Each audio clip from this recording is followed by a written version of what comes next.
Kirameki Network. What's good, everybody? This is Kirameki Network for the Kirameki Network, and we're back with the long-awaited Kirameki Powers review. Unless you've been living under a rock, you have a pretty good idea of how this review is gonna go.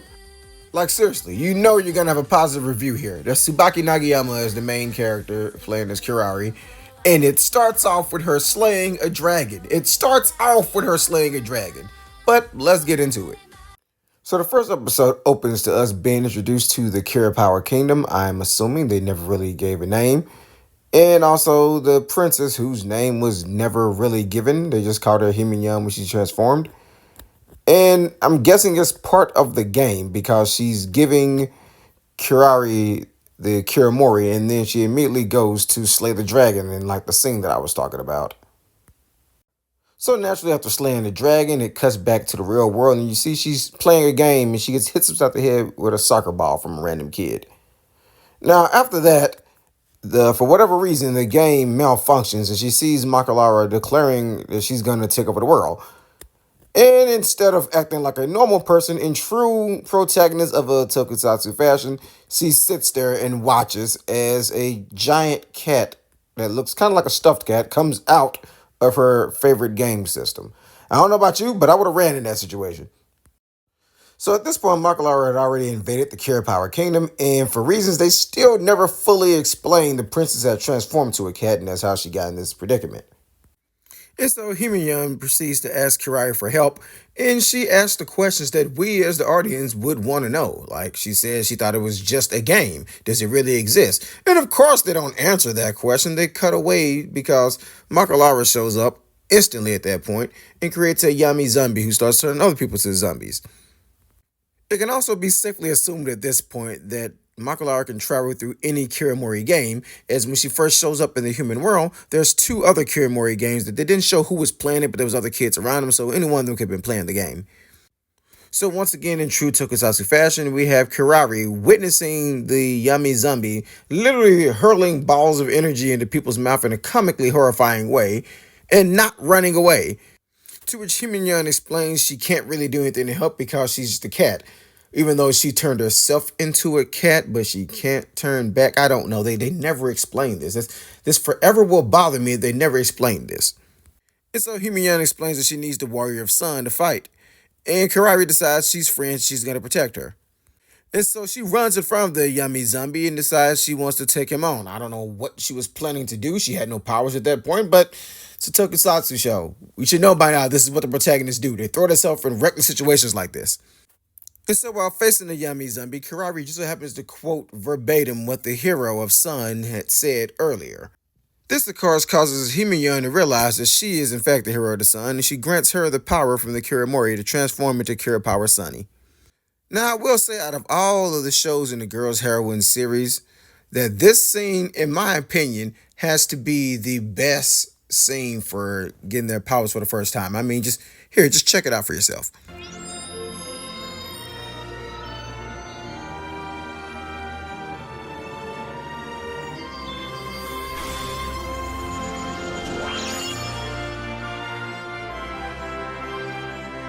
Kira Power Senshi.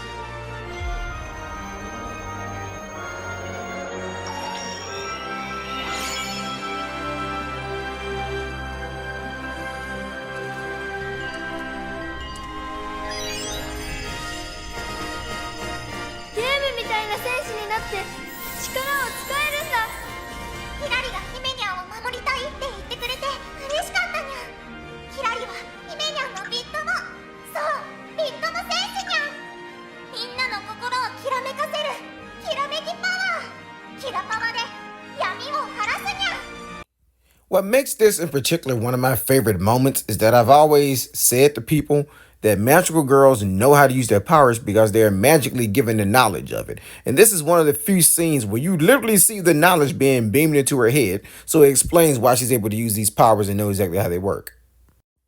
Anyway, this scene is followed up by one of the most fantastic henshin scenes in the entire series. Like, I love the camera work, I love the dances, I love the music that they have going with it. Well, most of them. We'll get into that a little bit later. And it just really brings the hype that you need for the first time appearance of the hero.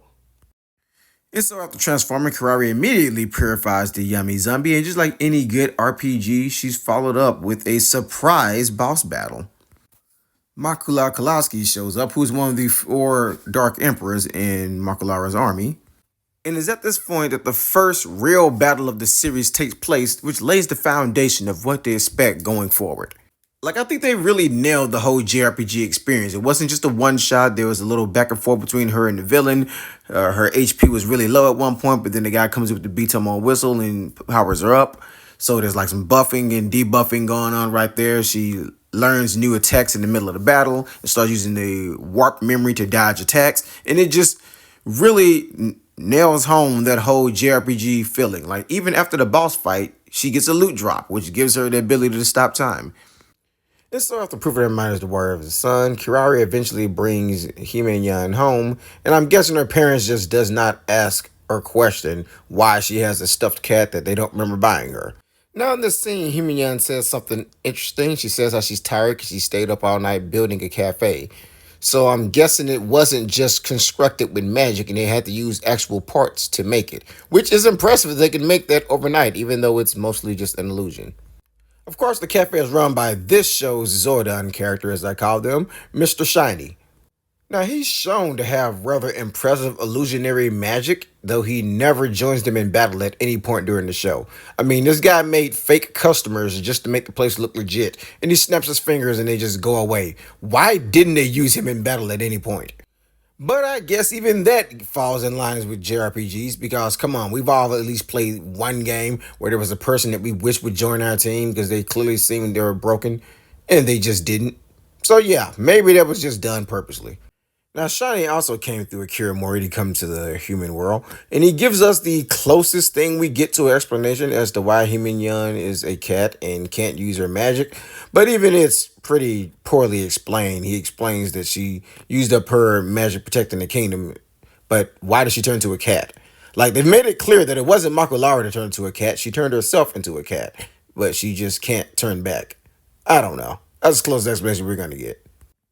So in true JRPG fashion, Hime-yan and Shiny let Kirari know her ultimate goal is to defeat Makulara, and she decides she's going to go and fight her right now. Of course, they stop her because, you can't go doing that. This is not Breath of the Wild. You can't go straight to the final battle. Instead, they tell her she has to power up first because she's not ready to fight her just yet, and the quest is sealed off. What that means exactly, I don't know. I mean, in the RPG world, it makes sense why quest is cleared off, but she's in the real world. Like, what would have happened if she would have tried to do it anyway? Slightly off topic, but she then decides to go ahead with the next main quest, which is to find the next Kirameki Powers member. This next member, of course, is Yuzuki, who is the dedicated healer/support character. I mean, you can't have an RPG team without a healer, right? So unlike the other shows, you don't really see all the time when the person becomes a Yami and starts being under the spell. Like when we first see Yuzuki, she's already under a spell, and we don't really know when it happened. So she originally wanted to be a nurse of some sort. I'm guessing it's because it's revealed later that her mom is also a doctor or a nurse. And so she was doing first aid. So when she became a Yami, she instead was using these gingerbread man looking cutouts, sticking them on the people that tickles them. Of course, this led to a very questionable, inappropriate, yet admittedly hilarious moment. We know the little things that she was sticking on people were tickling them. And well, why of all places did she stick that here?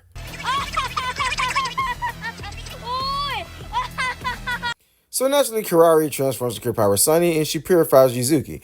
Only when she purifies her, the people are still under effect of the spell, which they never really clarified why that happened like that this time. Yuzuki explains how she wanted to help heal and protect people, and her deep desire to heal and protect others is what prompts Hime-yan to give her the next Kiramori because she realized she's the perfect person to be Kira Power Moon, the healer. And so before she even gets a chance to transform, Makula Kolaski shows up again, once again harnessing the power from the spell that he put on her, and he transforms to fight them. Yuzuki is hesitant to join the battle at first, which results in Kirari being overpowered and tied to a tree in a comical way. Seeing Kirari in trouble like this causes her to stop hesitating and jump into battle, but not without first giving us one of the absolute best bangers of a Henshin transformation songs we've seen since Saki and Phantom Mirage. When you're down, don't sweat a thing. I can break you out of your teeth. Been feeling that bass fighting round the clock. When your heart is feeling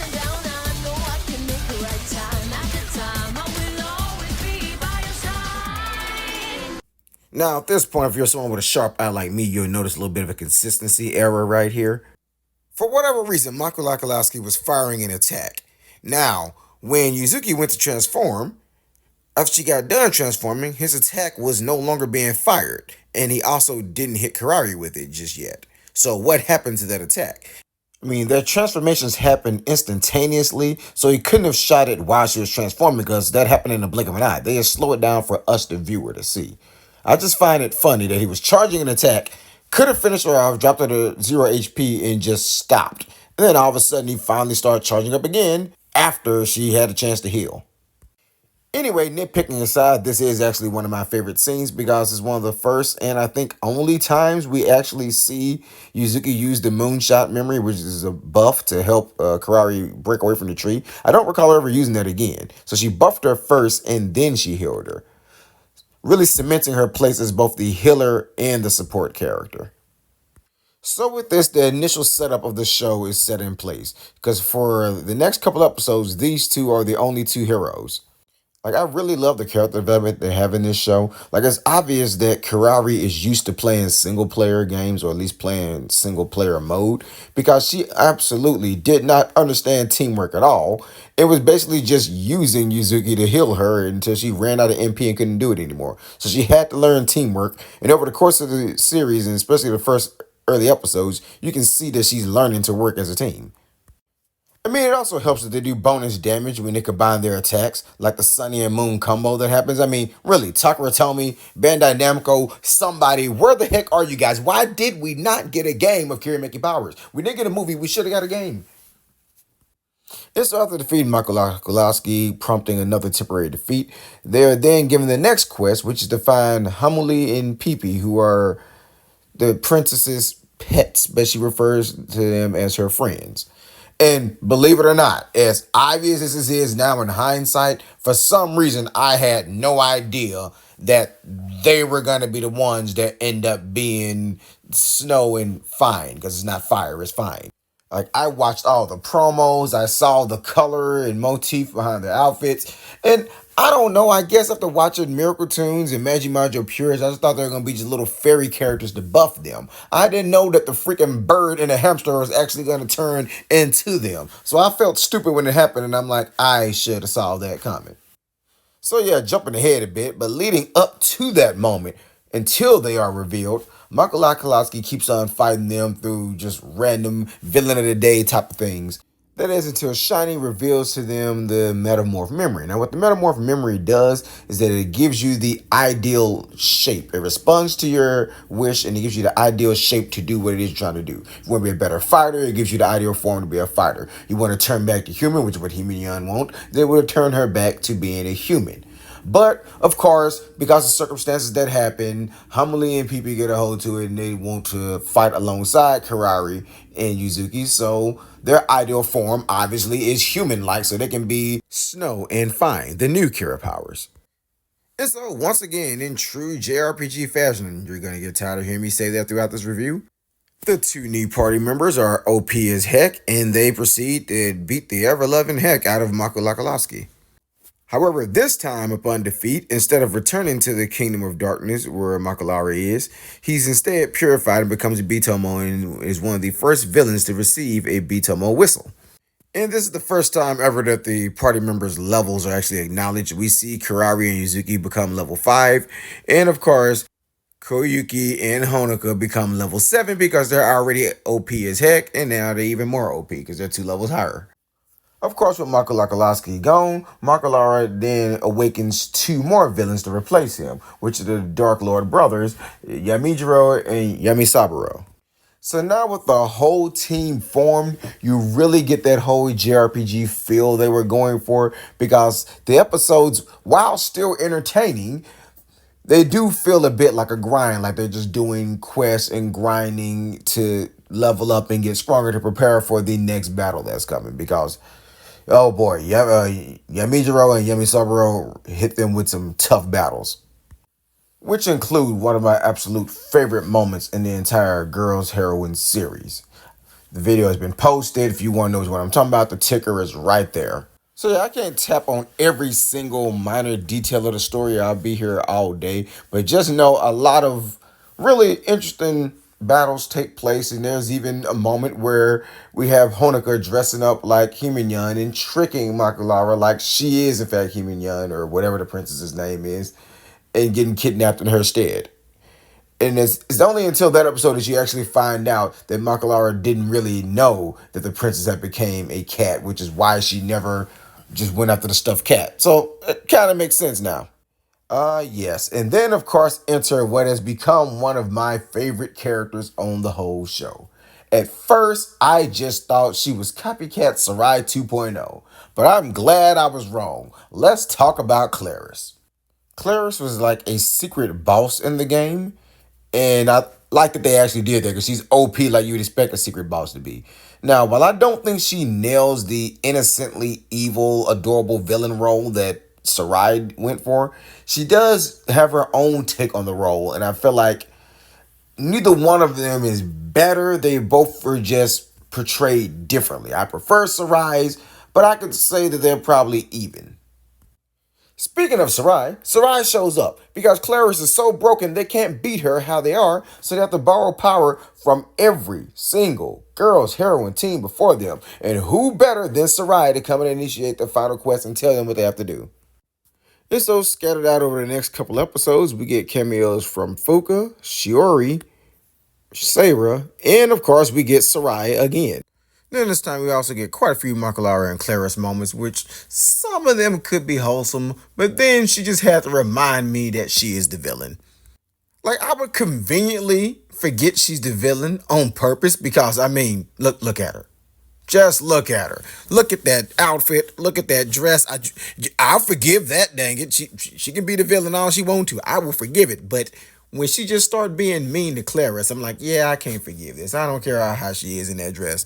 And so by bullying her, she pretty much convinces Claris that the Kira Powers forgot about her and turns on the Dark Claris. So when they show up to Seira, she's already transformed. And in the heat of the battle, the drawing she drew of herself with the Kirameki Powers is uncovered during the battle. Karari, noticing this, takes full blame and says they should have saved her sooner. And Claris, seeing her like that crying, drops her staff, basically breaks out of the whole dark mode and just hugs her in one of the most touching moments in the whole series. And so with Claris saved and their max form unlocked, they go into the final battle to fight against Makulara. Even powered up to Bibito Max, the battle is incredibly one-sided and they seem to stand no chance whatsoever against Makulara. She even drops them to 0 HP and erases them out of existence, only for them to be brought back through a miracle by Himenyan. So the battle rages on even more, and she drops them to 0 HP again. Only this time, they just straight resist that 0. They're like, oh no, this fight ain't over. We don't want to faint. We don't want to get erased. Nope, and just resist it. So Makulara is confused and frustrated by this, wondering why they keep coming up and why they can't stop her. And they reveal to her that it's because they still have the people on their side. As long as there's even one Bittomo that has hope in them, they will not lose. They will not fade from this world. And so in true Girls Heroines fashion, they hit her with the old talk no jutsu, convincing her that even she can be a good guy if she really wanted to, and they end up purifying her, only to reveal that she's actually the light witch, Pika Lily. Upon being purified, she reveals that she has the metamorph memory, and she turns Himenyan back to normal from being a cat. And so we get Kreia again. Yay. Yay, Kreia. I mean, princess, or what? She doesn't have a name. And that pretty much concludes the story. But there are so many other things and so many reasons to love this series. For me, a couple of standout moments is like pretty much anything with Claris. The RPG elements, the acting is actually pretty good in this one, especially with Honoka, and the music. All of the music, except for I do think that the Henshin song that they chose for Kira Power Snow, while I love it and it sounds like baby metal, I don't feel her dancing matches the rhythm of that song.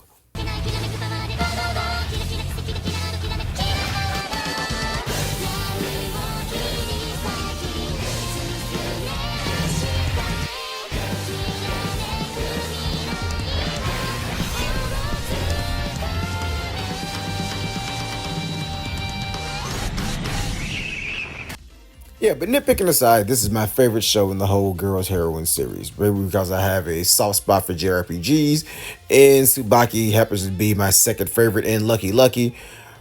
Maybe I'm biased, but this is just my favorite show in the whole series. So I hope you guys check it out. Hope you enjoyed this review. And let me know what you think in the comment section below. Until next time, this is Kuroneko Near for the Kuroneko Network saying be you, be true, be human. And this time, we're gonna end it with Kirari and one of my favorite quotes.